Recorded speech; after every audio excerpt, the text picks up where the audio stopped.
अस्सलाम वालेकुम।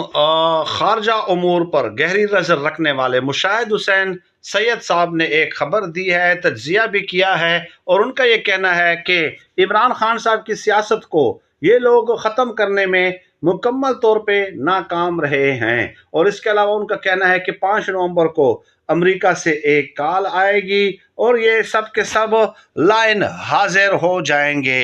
उनकी इस खबर का मकसद ये था कि इमरान खान साहब जो हैं उनके फिर वारे न्यारे हो जाएंगे। उनका अच्छा वक्त जो है अमरीकी इंतखाबात के बाद शुरू हो जाएगा। चुनाचे मुशाहिद हुसैन सैयद साहब बहुत बैलेंस्ड ओपिनियन रखते हैं इस हवाले से, और उनकी राय बड़े मुतवाज़न होती है। और उन्होंने इमरान खान साहब की सियासत को सैल्यूट भी पेश किया है कि किस तरह उन्होंने मुश्किल हालात का मुकाबला किया है, और हिम्मत अभी तक उन्होंने नहीं